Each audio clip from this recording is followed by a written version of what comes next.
morning. Trying something new, trying some vlogging today. Riley and I, who is trying desperately to get away from me, are going to be just doing a short hike into Rattlesnake Lodge, which is a very popular hike here in Asheville. I may or may not actually be parked in the parking lot and may or may not actually be parked legally, so I guess we'll find out if the car's still here when I get back. But it's a beautiful morning out this morning. A little foggy, a little rainy, but still pretty. Let me show you.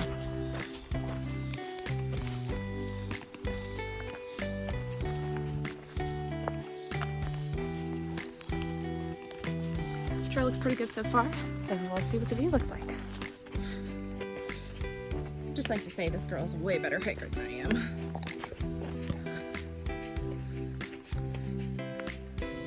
So the guide I found says that this trail doesn't have any views, but look at this. That would be an amazing view if it weren't for the cloud cover.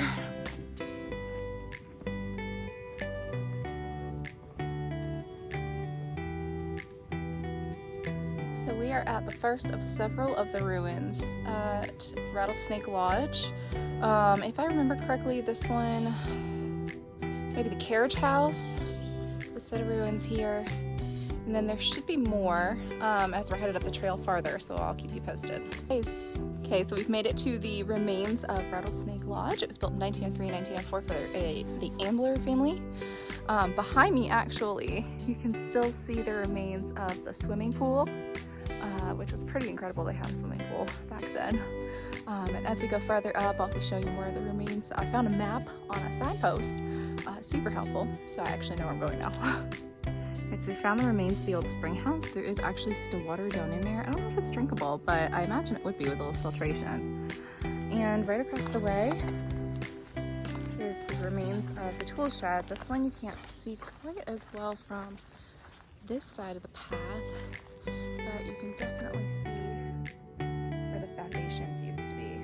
And that's pretty much the end of the Rattlesnake Lodge ruin. So I just want to make one more note that Rattlesnake Lodge burned down in 1926, I think probably because of a lightning strike, and of course all the buildings were wood back then, but this would have been the site of the original house. You can still see kind of a pile of rubble right there, and it would have had a bridge headed that way across to some ruins from the tennis court that are right over there. So it would have been a very nice estate for this family. They had a big yard out in front of the house, and then, like I said, the swimming pool down that direction. So would have been a great retreat. Would have liked to visit it while it was still standing. And apparently it's got its name, Rattlesnake Lodge, from the fact that rattlesnake skins decorated the living room ceiling, not because there are actually any rattlesnakes in this area. Fun fact. So you know how I came through earlier and said this one spot would have a really great view if you could actually see it? You can see it now, and it has an amazing view. So Riley and I are getting up trail, and it was a quick 2.8 miler. Like, we started at 9, it's like 10:10. Stop for a little bit, you know, to fix Riley up and take her rain jacket off and everything. Thankfully, our car is still here, and it looks like a couple of poor fools parked in the same spot as us, so it must be legal.